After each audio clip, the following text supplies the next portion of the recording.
જય શ્રી કૃષ્ણ મિત્રો, આપણી ચેનલ ભારૂક સત્સંગમાં તમારા બધાનું સ્વાગત છે। જો આપ આ ચેનલ પહેલી વાર જોઈ રહ્યા હોય તો પ્લીઝ લાઈક અને સબસ્ક્રાઈબ જરૂર કરી લેજો, જેથી આવનારા વિડીયોની માહિતી તમને મળી રહે। આજે હું તમને પુરુષોત્તમ માસના અધ્યાય 18ની કથા કહું છું। પુરુષોત્તમ માસના અધ્યાય 18ની કથાનું નામ છે સુખદેવ સજીવન થયો। મહર્ષિ વાલ્મીકી કહી રહ્યા છે કે હે ધનધનવા વિપ્ર સુદેવ અને તેની પત્ની સતી ગૌતમી પુત્ર વિયોગના શોકમાં કરુણ વિલાપ કરતા દિવસો સુધી બેસી રહ્યા। ન અન્ન લીધું, ન જળ લીધું।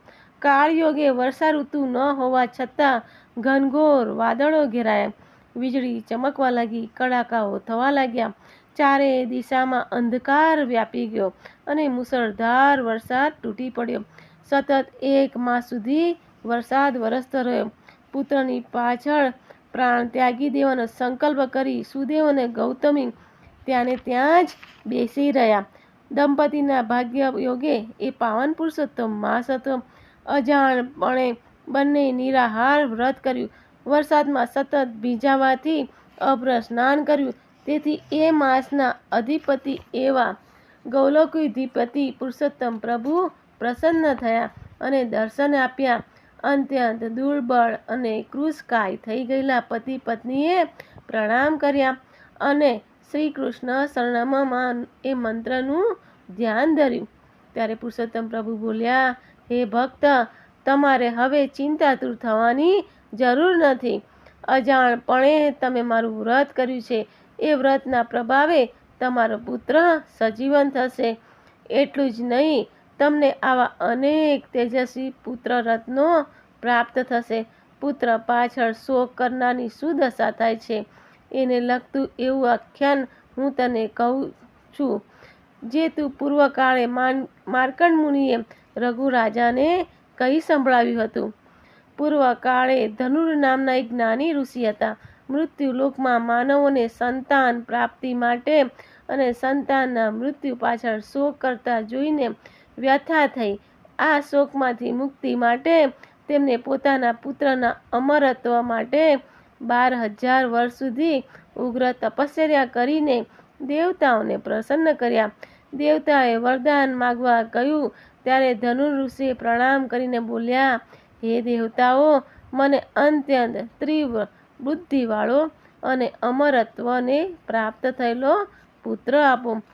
ઋષિની આવી માંગણીથી વિમાસણમાં મુકાયેલા દેવતાઓ બોલ્યા, હે ઋષિ, તમે માગો છો એવું તે કોઈ કાળે બન્યું નથી, માટે કૃપા કરીને બીજું કંઈક માગો।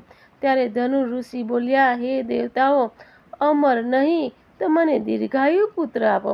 સામે દ્રષ્ટિગોચર થતો પર્વત જ્યાં સુધી આ પૃથ્વી પર રહે ત્યાં સુધી મારો પુત્ર જીવિત રહે એવું શુભ વરદાન આપો।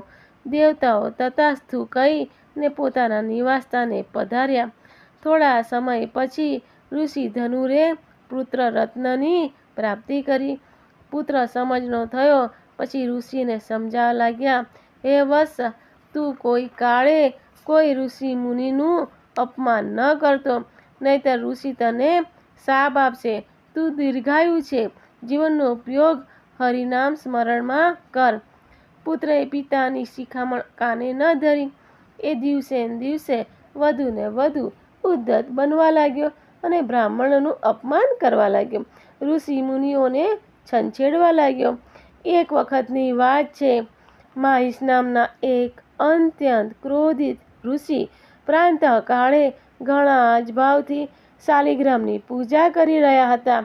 ઋષિ પુત્ર ત્યાં જઈ ચડ્યો અને ઋષિનું અપમાન કરવા તેણે શાલિગ્રામ ઉઠાવીને કૂવામાં ફેંકી દીધો। આથી ક્રોધિત થયેલા ઋષિએ તેને શાપ આપ્યો કે તારું અત્યારે જ મૃત્યુ થાવ। પરંતુ ઋષિ પુત્રીને કાંઈ જ ન થયું। ત્યારે ઋષિના આશ્ચર્યનો પાર ન રહ્યો। તત્કાળ તેમને સમાધિ દ્વારા જાણી લીધું કે આ ઋષિ પુત્રને શાપની અસર કેમ ન થઈ। કારણ જાણતા જ તેમને પોતાના મંત્ર બળે હજારો માહિષો પાડાઓને ઉત્પન્ન કર્યા। એ માહિષોએ પળવારમાં જ એ પર્વતનો ભાંગીને ભૂક્કો કરી નાખ્યો। પર્વત નષ્ટ થતાં જ ઋષિપુત્ર મરણને શરણ થયો।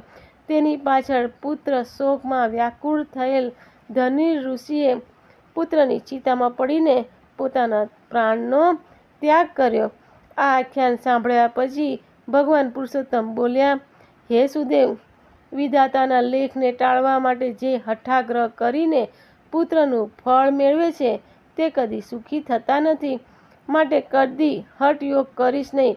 તારો પુત્ર તારા વ્રત બળે ચિરંજીવી બન્યો છે. તું પવિત્ર પુરુષોત્તમ માસના વ્રતના પુણ્ય પ્રભાવે સંસારના સર્વ સુખ ભોગવીને બ્રહ્મલોકને પ્રાપ્ત કરીશ. ત્યાં 12,000 વર્ષ સુખ ભોગવીને તું ફરી પાછો મૃત્યુલોક પર પાછો ફરીશ. તારું નામ ધનધનવા હશે. તું ચક્રવર્તી રાજા બનીશ. તારી પત્ની ગૌતમી રાજરાણી ગુણવંતી બનશે.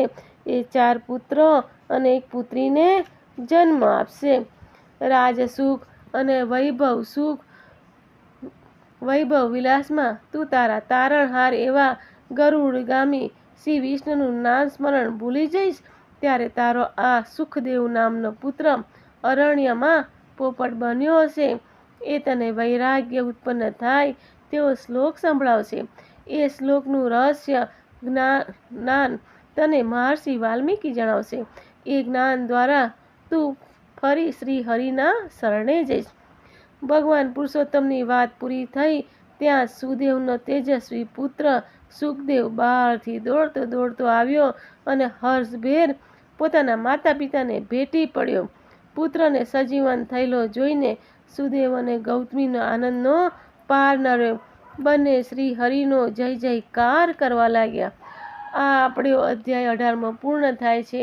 હવે હું તમને પુરુષોત્તમ માસની 18મા દિવસની અમૃતધારાની હું કથા કહું છું. 18મા દિવસની અમૃતધારાની કથાનું નામ છે કોયલ અને કોકિલની વાર્તા. એક હતી નદી. નદીના કાંઠે આંબાની ઘેરી ઘટા.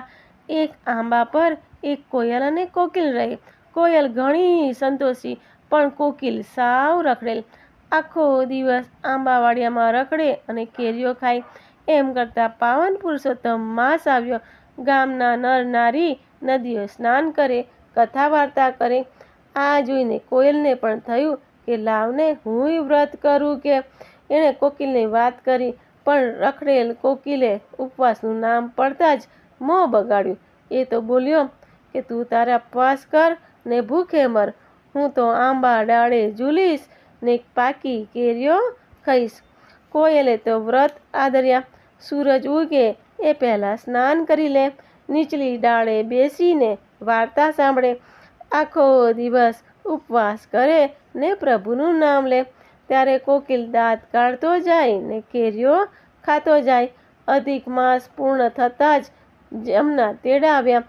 કોયલ અને કોકિલ મૃત્યુ પામ્યા. વ્રતના પ્રભાવે કોયલ રાજાની કુંવરી તરીકે જન્મી અને કોકિલ હતો તે રાજાના બકરા તરીકે જન્મ્યો. દિવસો રાતો વીતતા જાય અને કુંવરી અને બકરો મોટો થાય. કુંવરીને બકરા પર ઘણું હેત. બકરાને રમાડે, જમાડે, નવરાવે, ધોવરાવે, રાતે પોતાના ખંડમાં જ સુવડાવે. બકરો ઘડીક અળગો થાય તો તે બાવરી બની જાય. આમ કરતાં વર્ષો વીત્યા. કુંવરી મોટી થઈ ગઈ. નવા નગરના રાજકુંવર સાથે તેના લગ્ન થયા. રાજાએ 7 ગાડા ભરીને દાયજો દીધો. હીરા માણેક દીધા, રત્ન નીલમ દીધા, સોના ચાંદી દીધા, હાથી ઘોડા દીધા, હીરના ચીર દીધા, ચાકડા ચંદરવા દીધા. પણ કુંવરી તો ઉદાસ જ રહી. ત્યારે રાજા બોલ્યા કે દીકરી જોઈએ તે માગી લે. તું લેવા જોગ અને હું આપવા જોગ. કુંવરી બોલી કે દેવો હોય તો બકરો દો. રાજાએ બકરો દીધો. કુંવરી તો બકરાને વેલમાં બેસાડીને સાસરે આવી. બકરાને રમાડે, જમાડે, હેત કરે, વાલ કરે. કુંવર વિચાર કરે પણ ભેદ ન કળાય. સુખમાં દિવસ ઉગે અને સુખમાં જ સાંજ ઢળે. પિતાના મૃત્યુ પછી કુંવર ગાદીએ બેઠો અને કુંવરી રાજરાણી બની. એક દિવસની વાત છે. અમૃત માસના પ્રથમ દિવસે કુંવરી પતિ સાથે નદીએ નાહવા ગઈ. નાહીને પાછી આવી ત્યારે બકરાને વાંચા ફૂટી. એ બોલ્યા, તમે નમ્યા, અમે રમ્યા જમ્યા. બોલો કોયલબાઈ, ઈચ્છાવર પામ્યા. આ શબ્દો સાંભળતા જ કુંવરીને પોતાના પૂર્વજન્મની યાદ આવી ગઈ. એ બોલી, ફટ રે ભૂંડા, ફટ ખાઉદરા, તે તો જણ્યો અમૃત માસ. તમે ડાળે ઝૂલ્યા, કેરીઓ જમ્યા, અમે પામ્યા રાણીવાસ. કુંવરીની પાછળ આવતા પતિએ આ શબ્દો સાંભળ્યા. એના અચરજનો પાર ન રહ્યો. બીજા દિવસે દરબારમાં જઈને આ શબ્દ બોલ્યા કે આનો ભેદ શોધી લાવો. દરબારમાં એક જ્ઞાની બ્રાહ્મણ હતો. એને રાજાને કુંવરીના પૂર્વજન્મની વાત જણાવી. પછી કહ્યું કે જો તમે અને રાણી 5 ઉપવાસનું ફળ એ બકરાને આપો તો બકરાનો મોક્ષ થાય. રાજા રાણીએ 5 ઉપવાસ કર્યા અને પછી હાથમાં જળ લઈ સંકલ્પ કરી ઉપવાસનું ફળ બકરાને આપ્યું. તત્કાળ બકરાનો દેહ પડી ગયો અને એમાંથી એક દિવ્ય પુરુષ પ્રગટ થયો. સ્વર્ગેથી વિમાન આવ્યું અને એ દિવ્ય પુરુષ વિમાને ચડીને ધામમાં ગયો. હે પુરુષોત્તમ રાય, તમે જેવા કોયલને ફળ્યા એવા ભાવથી વ્રત કરનારના જીવ માત્રને ફળજો. આપણો અહીંયા પુરુષોત્તમ માસનો 18મો કથા પૂરી થાય છે. હવે હું તમને ગીતાનો સંદેશ છે તે કહી સંભળાવું છું. કર્મ કર્યા વિના કાંઈ મળતું નથી. મફતનું લેવાની ઈચ્છા કરીશ નહીં. કરેલું કર્મ કદી પણ ફોગટ જતું નથી. જીવનમાં કદી પણ નિરાશ થવું નહીં અને કામ કરતાં વિશ્વાસ ગુમાવવો નહીં. તમને મારો આ વિડીયો ગમ્યો હોય તો પ્લીઝ લાઈક અને સબસ્ક્રાઈબ જરૂર કરજો અને કોમેન્ટ પણ જરૂર કરજો. જય પુરુષોત્તમ દેવની જય.